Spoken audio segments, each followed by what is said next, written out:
JPSC संस्थानों में स्वतंत्र बॉडी है, इसको किस तरह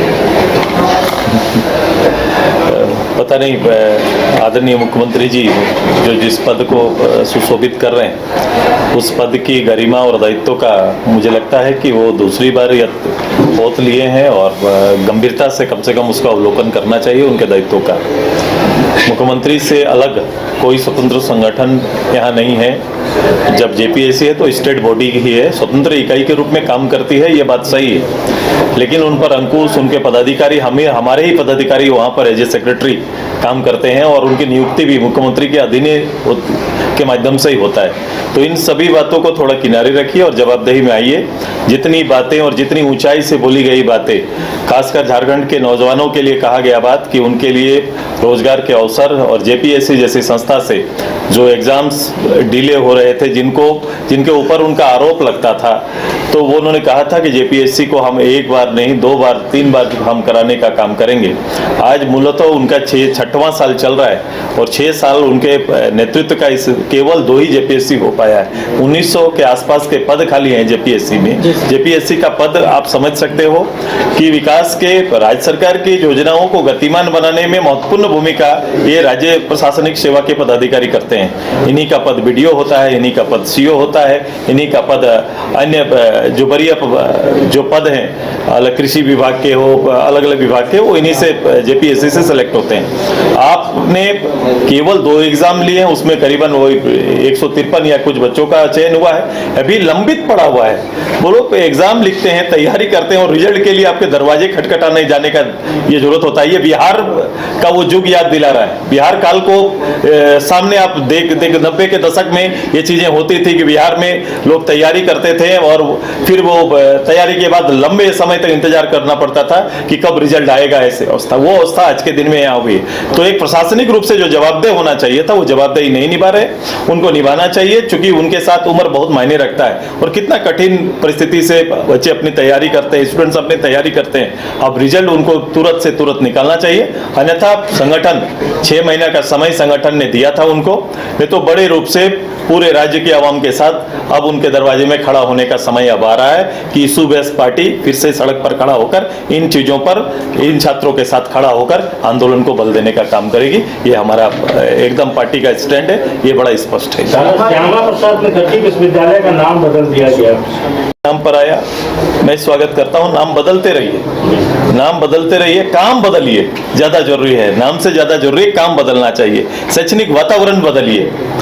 नाम बड़े हमारे शहीदों का दीजिए, वो भी, उनका भी बड़ा नाम था, उनकी भी देश में योगदान है, इनका भी हमारे जब हमारे अंग्रेजों के खिलाफ में इनकी लड़ाई में योगदान है। तो हमारे पास वीरों की कमी नहीं है, लेकिन जहां से वीर, अगला वीर पैदा होगा, उस संस्था को किस रूप से तैयार किया जाए, ये ज्यादा जरूरी है। और वो उसके मायने ज्यादा रखेंगे कि आपने उनके नाम पर दिया इस यूनिवर्सिटी से कितने अगला वीर बंधु भगत जैसा साहसिक और नेतृत्व करने वाला, शैक्षणिक वातावरण को लीडरशिप देने वाला कितने लीडर पैदा करके भेज रहे हैं। उनके एग्जाम सही हो कर रहे हैं कि नहीं, उनके टीचर से भी हैं कि नहीं, प्रोफेसरों की क्या हालत है, प्रोफेसर की नियुक्ति कब होगी, विषय बार उनके क्लासेस नहीं हो रहे हैं, ये ज्यादा विषय रखता है।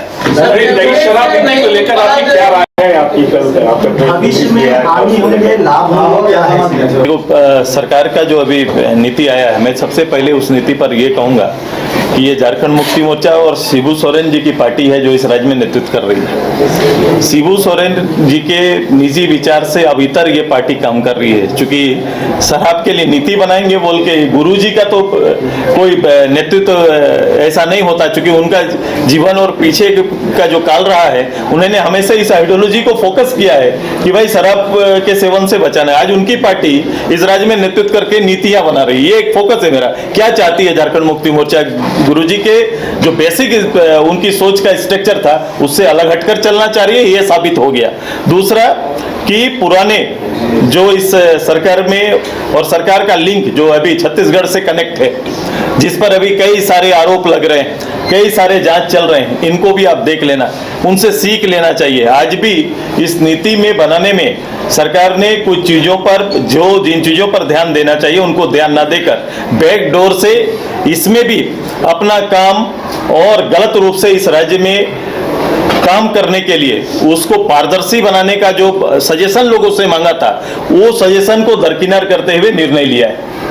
आपने कहा कि दिल्ली की तरह ये नहीं है, सरनाकोल नहीं है, ऐसे में झारखंड में अगर शराब नीति बनती भी है तो शराब पर किसका अधिकार होना चाहिए, क्या उचित मानते हैं? देखो, सबसे पहले तो ये तीनों क्वेश्चन अलग अलग है ना, तो आप मुझे ये पूछना है जातीय जनगणना का। जातीय जनगणना का भारत सरकार ने फैसला लिया है, स्वागत योग्य है कि पहले जातीय जनगणना देश में हो और उसको पहले देश के सामने ये रिपोर्ट आ जाए। मुझे लगता है कि हमारा सामाजिक न्याय के पक्ष में जो हमारा आंदोलन है उसको बहुत बड़ा बल और ताकत मिलेगा, जिसको लेकर हम लोग लगातार संघर्ष करते रहें, लगातार अपनी बात को बोलते रहें। ये पूरा देश का डिमांड है, ये आना चाहिए। सही मायने में झारखंड में शराब पर अधिकार किसका होना चाहिए? देखो, उस सरकार के नीतियों पर डिपेंड करता है, सरकार चाहती क्या है। तो फिर हमको कंपटीशन पे जाना चाहिए कि बगल में जाइए, आपके साथ आजाद हुआ छत्तीसगढ़ है, उड़ीसा हम समतुल्य मानते हैं, आंध्रा देखो, आपका तेलंगाना देखो, वहां पर उसका राजस्व का कितना हिस्सा वो कलेक्ट करते हैं और हमारा हिस्सा कहाँ है, हम किस रूप से अपने को रखे हैं और इसका कितना आना चाहिए और कितना हमें मिल रहा है, इसको देख लीजिए। आज सबसे ज्यादा राजकीय घाटा हमारा जो हो रहा है उसका मूल्यांकन करने बोलिए। सुरेश जी, ऐसा है कि पैसा एक्ट को लेकर विमर्श चल रहा है और पैसा एक्ट में प्रावधान है कि शराब जो है वो ग्राम सभा का विषय होगा। एक तरफ सरकार पैसा एक्ट पे आगे बढ़ रही है, दूसरा तरफ न्यू उत्पाद पॉलिसी भी। देखो, पैसा एक्ट पर सबसे पहले गवर्नर होते थे, उसको चेयर करते थे। इस सरकार ने मुख्यमंत्री को वहां पर लाके खड़ा, चूंकि खुद मुख्यमंत्री राज्य को हेड करते हैं और गवर्नर उसको लीड करते थे, तो अब उनके जगह पर वो खुद आ गए हैं। अब उसमें कल जो बैठक हुई मैंने देखा, उसमें मुख्यमंत्री नहीं थे, मुख्यमंत्री चेयर नहीं कर रहे थे, कोई और चेयर कर रहे थे।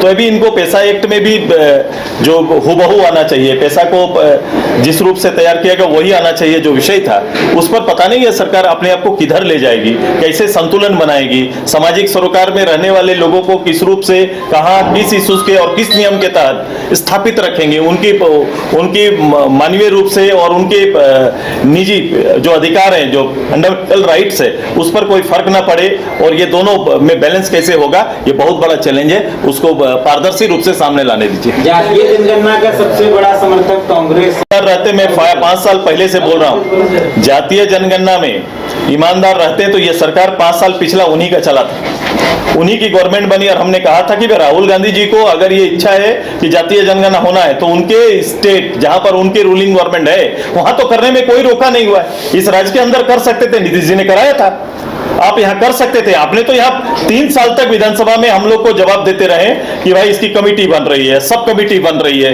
ये जांच होगा, रोज अखबार की सुर्खियों में आपने चीजों को परोसा, लेकिन कभी निर्णय लेने का साहस नहीं किया।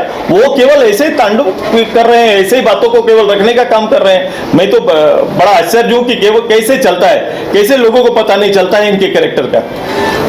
एक आखिरी सवाल, लेकिन मणिपुर के भी डीजीपी यहाँ आए। मणिपुर के डीजीपी भी आके यहाँ प्रचार कर रहे हैं। मैं इसको बहुत गौर नहीं किया हूँ, एक छोटा चुनाव है अब क्रिकेट का, उसके लिए पॉलिटिकल लोगों को वहाँ जाके जवाबदेही तय करना ये नहीं है, वो मेरा सवाल ये भी है ना कि वहाँ पर ऐसे लोग उनका पीसी होगा, पूछ लेना।